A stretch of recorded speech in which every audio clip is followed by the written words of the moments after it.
सुप्रभात, good morning. सीधा सौदा के आज के बुधवार के इस एडिशन में आप सबका स्वागत है। कल मंगलवार के दिन जो हफ्ते की शुरुआत हुई थी काफी पेनफुल रही। खैर वह हिस्ट्री है। गिफ्ट निफ्टी संकेत दे रहे हैं थोड़ा शायद संभले, 70 पॉइंट के हल्के गैप के साथ शुरुआत हो। हालांकि ग्लोब जो है वो मिला जुला है। एक काम करिए, पिच दिखाइए, ग्राउंड दिखाइए, स्टेडियम दिखाइए, पब्लिक दिखाइए, उससे ही मूड मॉल का जायजा लग जाएगा। ये देखिए, स्टेडियम तो खचाखच भरा है, पब्लिक का एक्साइटमेंट तो बना हुआ है। हाँ, मार्केट थोड़ा सा हिचकोले जरूर खा रहे हैं, लेकिन आज की ये तो पिच तो हरी है, चला हुआ है और वो पिच हरी है। क्या मामला है? नहीं, सही किया इन्होंने क्योंकि 10 बजे के बाद पिच में हरियाली आ जाती है। और देखो, पिच में जैसे पैच लगे हुए बीच बीच में, तो अगर सख्त जगह पे बॉल पड़ी तब तो सही है। हाँ। और घास पे पड़ी तो पता नहीं क्या होगा। बात है। हाँ। तो पिच एक्चुअली वैसी है, इंडियन पिच आजकल ऐसी है, कभी भी कुछ भी किसी समय हो सकता है। और थोड़ा सा आपको सावधान रहने की ज़रूरत है। आशीष ने सुबह बहुत अच्छी एक बात कही कि 3 बड़े एक्सीडेंट हुए हैं मार्केट में, और उनसे बहुत सारे इंस्टीट्यूशनल जो प्लेयर्स हैं उन्होंने अपने माल निकाले हैं। वो पॉलीकैब हो, HDFC बैंक हो या जी एंटरटेनमेंट हो। तो मुझे लगता है कि थोड़ा सा सतर्क रहने की ज़रूरत है। हालांकि इंटरनेशनल क्यूज़ के हिसाब से कोई प्रॉब्लम नहीं है, बहुत सॉलिड नंबर्स हैं वहाँ पे, कोई दिक्कत नहीं। लेकिन इंडियन मार्केट में थोड़ा अलग टोन पे चल रहा है। कल भी FIIs ने बेचा ही ना, कल 500-600 करोड़ कितने का बेचा था। तो मुझे लगता है कि पिच उसी हिसाब से रखना चाहिए। थोड़ा सा दबाव में रह सकता है, लेकिन स्टॉक स्पेसिफिक अप्रोच रखेंगे तो ज़्यादा बेटर रहेगा। तो मिली जुली पिच है इंडियन, बताइए कैसे करेंगे खेल? मिला जुला जब हो तो लहरा के काम हो जाएगा आपका। लहराते रहिए। यूनाइटेड स्पिरिट्स का शुरुआत कर रहा हूँ, पर यूनाइटेड स्पिरिट्स के साथ इशू ये है कि बहुत चला हुआ स्टॉक है। वैसे ऐसा पूरा बाजार ही चला हुआ है, तो ऐसे तो बड़ा मुश्किल हो जाएगा। अपन सिर्फ नतीजे या खबरों के हिसाब से लाल और हरा लेके चल रहे हैं। कुछ अभी सुबह थोड़ी देर पहले बता रहे थे कोई ब्रोकरेज होगा, इसके तो डाउनग्रेड्स भी यूनाइटेड स्पिरिट्स पे। तो अपने को माइंडफुल रहना उन सब चीज़ों का, क्योंकि बाजार थोड़ा सा पनिश कर रहा है अब जो स्टॉक्स हैं कई सारे उनको। यूनाइटेड स्पिरिट्स नंबर्स अच्छे हैं, आय में 8% का उछाल है, जो मोटा मोटी शायद एक्सपेक्टेशंस में खरा उतरता है। हाईलाइट है उसके नीचे परकुलेट जो हो रहा है सब कुछ समीकरण। यूनाइटेड स्पिरिट्स की तस्वीर बदल रही थी जब से इसने अपने वो पोजीशनिंग बदली थी, प्रेस्टीज एंड अबव पे थ्रस्ट देना शुरू कर था। तो मार्जिन एक्सपेंशन, ऑपरेशनली सरप्राइज करना, वो कड़ी अभी भी कंटिन्यू हो रही है। जब आय 8% बढ़ी, इबिटा 31% बढ़ा, मार्जिन 13.4 वाले 16.2% पे पहुंच गए। एक्सपेक्टेशन से कहीं बढ़िया उछाल एक्सपेंशन मार्जिन में, और मुनाफा फलस्वरूप 64% इंप्रूव। तो ऑपरेशनली थम्स अप है। बात अलग है कि स्टॉक चला हुआ है। पिडिलाइट इंडस्ट्रीज दूसरा, कोई कंप्लेंट नहीं इसके नंबर्स से भी। इसकी भी आय पस्त है, जैसी एक्सपेक्टेड था वैसा डिलीवर करा, 4-5% आय बढ़ी। ऑपरेशनली वाकई ये भी स्ट्रॉन्ग। जब आय केवल 4-4.5% बढ़ी, इबिटा में 50% का जंप, 16.5% वाले मार्जिन 23.5% से ज्यादा 23.7% पे पहुंचते हुए नजर आए। मुनाफा इसीलिए 66% इसका साल दर साल बढ़ा। और अगर स्ट्रीट मान रहा था वॉल्यूम ग्रोथ 8 से 10% के ब्रैकेट पे आएगी, तो 10.4% वो एक्सपेक्टेशन से खरी उतरी है, उससे बेहतर ही करके दिया है। तो पिडिलाइट में कोई कंप्लेंट नहीं, नंबर्स अच्छे हैं। United Spirits operationally strong, Pidilite operationally strong. दिक्कत आई है हैवेल्स के नंबर्स में, पर बहुत पिटा हुआ स्टॉक भी है। पॉलीगैब ने आसपास के लोगों को भी गिरा दिया था साथ में, याद रखिएगा। तो हैवेल्स बहुत पिटा हुआ है और गिर ही चले जा रहा है। इस बात के लिए माइंडफुल रहिएगा। तो ऑलरेडी हो सकता है कुछ नर्वसनेस ऑलरेडी भाव में हो। आय 7% बढ़ी, उसके सामने इबिटा केवल 2% बढ़ा। मार्जिन एक्सपेक्टेड था फ्लैट रहेंगे, 50 बेसिस पॉइंट्स गिर गए। और मुनाफा एकदम फ्लैट है, साल दर साल 1-1.5% का ही उछाल है। सारे नंबर्स जो मैंने मेंशन करे एक्सपेक्टेशन से म्यूटेड है, कमजोर है। हैवेल्स को रेड रखा है, पर ऑलरेडी पिटा हुआ स्टॉक 3 हो गए। ओके, L&T फाइनेंस पहला स्टॉक है, इसको ग्रीन में रख रहा हूँ। एसेट क्वालिटी इनकी ठीक हुई है, काफ़ी लंबे समय बाद ये देखने को मिल रहा है। और जो NPAs है उसमें 13-14% की कमज़ोरी, मतलब ठीक हुए, सुधर के आए हैं। तो ग्रॉस NPA 2.95% रह गए, 3.27 करके। तो नंबर काफ़ी बेटर दिख रहे हैं और कंपनी एक अच्छी पोजीशन पे दिख रही है, तो इसको ग्रीन पे रख सकते हैं। यूग्रो कैपिटल, इसको भी ग्रीन में रखिए और इनकी भी एसेट क्वालिटी में बढ़िया सुधार देखने को मिला है, इनमें भी काफ़ी ग्रोथ देखने को मिली और डिसबर्समेंट अच्छा है, तो इसको भी ग्रीन में रख सकते हैं। ग्लेनमार्क लाइफ, मार्जिन एक्सपेंड हुए, प्रॉफिट बढ़ा है, कितना आया है मार्जिन 30.1%, 27 से बढ़ के, और मुनाफा 104 से बढ़ के 115 करोड़ और रेवेन्यू में 6% की ग्रोथ देखने को मिली। तो नंबर बेटर दिख रहे हैं यहाँ पे, और चूंकि फार्मा वाले आजकल ऐसे भी थोड़ा डिफेंसिव प्लेयर रख रहे हैं, तो इसको भी ग्रीन में रख रहे हैं। 3 मेरे भी हो गए। इकरा हैवेल्स के बाद इसको भी लाल रखा है।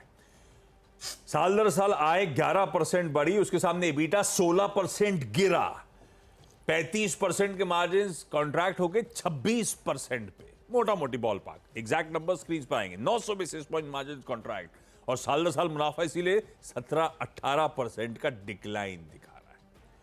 रिस्पॉन्सिव इंडस्ट्रीज ग्रीन लेके चल रहा हूं। कल अपडेट आया, कल सुबह भी मैंने एक अयोध्या रिलेटेड स्टॉक रखा था, लार्सन एंड टुब्रो।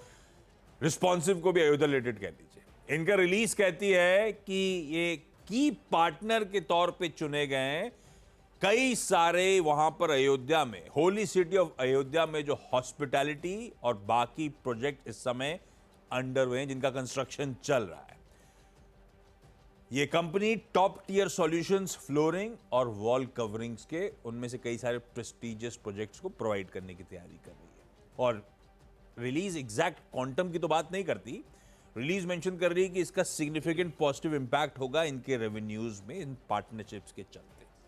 खैर, कंपनी ने के नंबर्स आने हैं 5 फरवरी को। वो जो रीसेंट कई सारे रेलवे के ऑर्डर विन्स थे, ये सब जो बाकी डिविजन्स में ऑर्डर्स विन कर रहे हैं, किस हद तक फाइनेंशियल्स में पर्कुलेट कर रहा है, उसको किनली वॉच आउट करने की जरूरत। लेकिन बढ़िया ऑर्डर बैक करने की खबरें कंटिन्यू होती हुई, इसीलिए ग्रीन।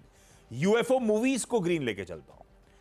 इसने एक अलायंस करार करा है टीएसआर फिल्म्स के साथ। एक्सक्लूसिव एडवर्टीजमेंट राइट्स इनके पास आएंगे टीएसआर की 403 स्क्रीन पे।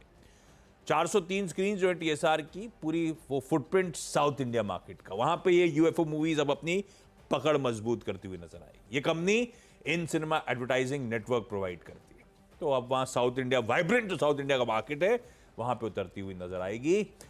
तो इसको हरा कर दिया। 2 खबरों वाले, एक रिजल्ट वाला। ओके, एक मेडिएसिस्ट कल लिस्टिंग हुई थी, और उसके बाद कल उसमें 2 इंटरेस्टिंग प्लेयर्स आते हुए दिखे। गोल्डमैन सैक्स ने करीब 15 लाख से ज़्यादा शेयर खरीदे 469 पर, और केनरा रेवेको म्यूचुअल फंड जो है उसने भी 20 लाख से ज़्यादा शेयर खरीदे हैं 489 के प्राइस पे। तो गोल्डमैन सैक्स तो ठीक है, लेकिन केनरा रेवेको बड़ा थोड़ा सीरियस प्लेयर लगता है, उसमें लगता है कि एक मोमेंटम हो सकता है इसमें। केईआई इंडस्ट्रीज़ नंबर काफ़ी अच्छे पेश किए थे, तो ये पॉलीकैब, अपार, केईआई सब एक ही लीग की कंपनीज़ हैं। केईआई लगातार आउट परफॉर्म कर रहा है, 16% की ग्रोथ रेवेन्यू में साल 10 साल, और 6% क्वार्टर और 17% मुनाफा बढ़ाया है। नंबर काफ़ी अच्छे हैं यहाँ पे, और मार्जिन में 3% का इंप्रूवमेंट है, ग्रीन में रखिएगा।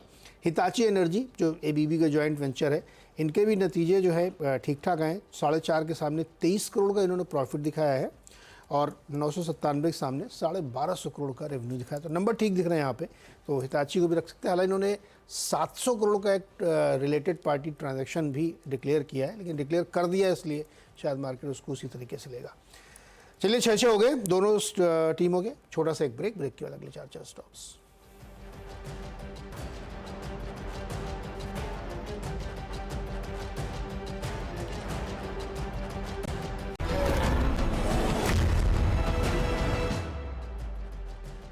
स्वागत है एक बार फिर से आपका, और अगले 4 स्टॉक्स में 7वां स्टॉक है यूपीएल का। अभी थोड़ी देर पहले खबर आई कि सरकार ने ग्लूफोसाइनाइड करके एक हर्बिसाइड है, यानी जो खरपतवार होती है खेतों में, उसको मारने के लिए, जिससे कि फसल ना खराब हो, उसका इंपोर्ट सरकार ने बैन कर दिया है 1289 रुपये से ऊपर।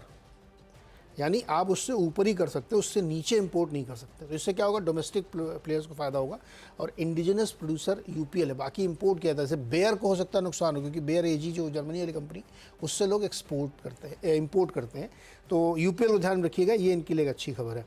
जेके सीमेंट पे जेफरीज की एक रिपोर्ट आई है, 4610 रुपये का उन्होंने टारगेट दिया, 4000 से बढ़ा के इन्होंने टारगेट रेज किया है, बाई अपग्रेड किया है। और इनका ये मानना है कि 3rd क्वार्टर में जो है हेल्दी बीट था, और यहाँ से आगे भी वॉल्यूम ग्रोथ काफ़ी अच्छी रहने की संभावना है। तो जेके सीमेंट को भी ग्रीन में रख रहा हूँ। जी एंटरटेनमेंट, भाई ये एक बहुत ही दुविधा वाली समस्या है। कल 33% स्टॉक गिरा है जी और सोनी की डील रद्द होने के बाद। क्या ये और गिरेगा या अब ये संभल जाएगा, ये यक्ष प्रश्न है, इसका जवाब किसी के पास नहीं। लेकिन मार्केट का डेटा देखते हुए ऐसा लगता है कि ये रेड में रखना चाहिए। बाकी स्क्रीन पर रखिए आप, कुछ भी हो सकता है, ऊपर भी जा सकता है, नीचे भी जा सकता है, क्या होगा कहना मुश्किल। तो जी एंटरटेनमेंट को रेड में रख रहा हूँ। और 10th स्टॉक है इरेडा। इरेडा में मोमेंटम है सिर्फ, और कुछ नहीं है। मोमेंटम इसलिए क्योंकि कल की जो खबर थी उस पर स्टॉक ने इस भारी गिरावट में भी 3.5% का रिटर्न दिया था। और खबर ये थी कि जो सूर्योदय योजना सरकार ने शुरू की, प्रधानमंत्री जी ने, कि सब सोलर पैनल ऊपर लगाए जाएंगे 1 करोड़, तो उसका फ़ायदा इरेडा को हो सकता है। ओके, अब आइए अगला, लाल रखा है मैंने, सैस्किन टेक्नोलॉजीज को। कमजोर, हमें सीक्वेंशली देखना है इसको, तो क्यू ऑन क्यू, और क्यू ऑन क्यू भी सारा मोमेंटम ठंडा है। आय 6% गिरी, उसके सामने एबिटा 59% का डिक्लाइन। 13.25 करोड़ वाला एबिटा 3 करोड़ पे आ गया है। मार्जिन ऐसे ही 12.4% वाले 3.1%। इस तरह से मार्जिन कॉन्ट्रैक्ट कर गए, तो नंबर्स ठंडे हैं। सैस्किन आज रेड लेके चलता हूं। कर्नाटका बैंक का परफॉर्मेंस मुझे ठंडा लग रहा है। मैं सिर्फ हेडलाइन नंबर्स पढ़ता हूं, बाकी डिटेल स्क्रीन पर आ जाएंगे। एनआईआई, अच्छा हेडलाइन नंबर साल दर साल देखते हैं। एनआईआई और मुनाफा, एनआईआई गिर गया 1% के आसपास साल दर साल। मुनाफा 331 करोड़ पे 10% का उछाल। एसिड क्वालिटी डिटोरिएट कर गई, ग्रॉस और नेट एनपी दोनों इंचअप कर गए अच्छा खासा। नेट एनपी 1.36 से 1.55% पे पहुंचता हुआ नजर आ रहा है। एब्सोल्यूट नंबर्स में तगड़ा जंप है ग्रॉस और नेट एनपीए के। कर्नाटक में ठंडा लग रहा है मुझे। अब ये बात अलग है, कल 5.5% बैंक जब पिट रहे थे तो ऑलरेडी डर के मारे 5.5% गिर गया है। पर रखिएगा वॉच पे, at least numbers on the face of it सारे कमजोर दिख रहे हैं, लाल रखा है इसको। अब आइए अगला, साइंट डीएलएम। डीएलएम यानी design led manufacturing. Q on Q number screen पे, पर इस तरह की कंपनीज को आप साल दर साल भी आकी। मैंने दोनों करा है, दोनों पे डिसेंट लग रहा है। जो नंबर स्क्रीन पे वो क्यू ऑन क्यू है। आय में 10% का उछाल, उसके सामने इबिट जो है 30.5% बढ़ गया। मार्जिन इसीलिए 120 बेसिस पॉइंट्स का इंप्रूवमेंट क्यू ऑन क्यू है। मुनाफे में भी 22% का जंप है। नंबर्स अच्छे हैं और ऐसे ही साल दर साल भी पर्सपेक्टिव में रखेंगे तो डिसेंट लग रहा है। तो इसे ग्रीन रखते हैं। साइलेंट डीएलएम अच्छा खासा कंसोलिडेशन में चल रहा है। अगर उसका चार्ट देखेंगे, लंबा चार्ट, तो इस समय कंसोलिडेशन में, नंबर्स ठीक ठाक, बढ़िया नंबर्स। एक और इंपॉर्टेंट नंबर है सोना बीएलडब्ल्यू प्रिसीजन फॉर्जिंग्स, या सोना कॉमस्टार के लोग कहते हैं इसको। कंपनी का नाम जो है वो स्क्रीन पे है। अच्छा स्ट्रॉन्ग परफॉर्मेंस दिख रहा है। अच्छा, ये थोड़ा सा मामला गड़बड़ाया था जब वो टेस्ला वाली अपडेट नहीं आई थी। सबको लगा था इस बार वाइब्रेंट गुजरात में कुछ ना कुछ तो टेस्ला रिलेटेड अनाउंसमेंट आएगा, कुछ आया नहीं। खैर वो अपनी जगह करेक्शन ज्यादातर उसके लिए हो गया था स्टॉक का। नंबर्स अच्छे हैं। आय 15-16% का जंप, एबिटा उसके सामने 32% का उछाल। मार्जिन इसीलिए जब आए 16%, एबिटा 32%, तो मतलब ऑपरेशनली बढ़िया परफॉर्मेंस था। मार्जिन एक्सपैंड कर गए भाई साहब। 26.1 वाले 29.7, मतलब 26 वाला 360 बेसिस पॉइंट्स का जंप, बहुत बढ़िया मार्जिन एक्सपेंशन है। और मुनाफा भी 113-114 करोड़ रुपए के आसपास। खैर ऑपरेशनली बढ़िया है और उसके चलते मेरे को लगता है इसे ग्रीन रखना है। तो 2 लाल में थे नंबर्स के चलते और 2 हरे रखे इसी तरह नंबर्स के चलते। तो फोकस पे पूरा रिजल्ट सीजन है। इस नोट पर एक काम करा जाए, 10 स्टॉक्स पूरे क्विकली, छोटा सा ब्रेक के उस पर जब लौटेंगे तो टीम्स का एक quick wrap up.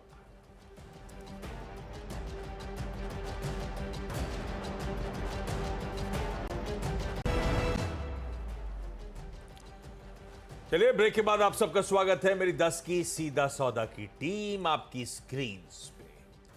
United Spirits margins expansion operationally बेहतर, ऐसे ही पिडिलाइट ऑपरेशनली एक्सपेक्टेशन से बेहतर। हैवेल्स इंडिया पिटा हुआ स्टॉक लेकिन नंबर्स कमजोर। इकरा साल दर साल नंबर्स पे खासा दबाव, मार्जिन्स तगड़ा कॉन्ट्रैक्शन। रिस्पॉन्सिव अयोध्या में कुछ प्रेस्टिजियस प्रोजेक्ट्स बैक करती हुई। UFO movies Tamil south India की एक मल्टीप्लेक्स चेन के साथ बढ़िया करार, अब उस स्ट्रॉन्ग होल्ड में अपने कदम जमाता हुआ। सैस्किन सीक्वेंशली खासे वीक, मार्जिन लिटरली इरोड होते हुए। कर्नाटका बैंक हेडलाइन नंबर सब ठीक है। साइंट डीएलएम के नंबर्स चाहे साल दर साल क्यू ऑन क्यू बेहतर दिखते हैं, और सोना बीएलडब्ल्यू के बहुत अच्छे मार्जिन एक्सपेंशन, नंबर अच्छे, इसीलिए लाल और हरे ये तमाम स्टॉक्स। ओके, L&T फाइनेंस और नंबर अच्छे हैं इसके, इम्प्रूवमेंट देखने को मिला एसेट क्वालिटी में भी, तो बढ़िया नंबर है। यूग्रो कैपिटल के भी नंबर ठीक है, तो इसलिए इसको ग्रीन में रख सकते हैं। ग्लेनमार्क लाइफ साइंसेज नंबर काफ़ी बढ़िया है इसमें। मेडियसेस जो लिस्टिंग हुई उसके बाद इसमें केनरा रिबेको और गोल्डमैन ने कल ओपन मार्केट से स्टॉक लिए। केईआई इंडस्ट्रीज़ के नंबर काफ़ी बढ़िया है, मार्जिन भी 3% बढ़ गया है, और साथ ही हर सेगमेंट में अच्छा प्रदर्शन दिखाया इन्होंने। हिताची के भी नंबर बढ़िया है यहाँ पे, बहुत समय बाद इन्होंने बेटर नंबर पेश किए यहाँ पे। यूपीएल के लिए खबर ये कि एक हर्बिसाइड है जिसके इंपोर्ट पर एक सर्टेन प्राइस पे लिमिट लगा दी गई है, बैन कर दिया गया है, तो उससे यूपीएल को फ़ायदा हो सकता है।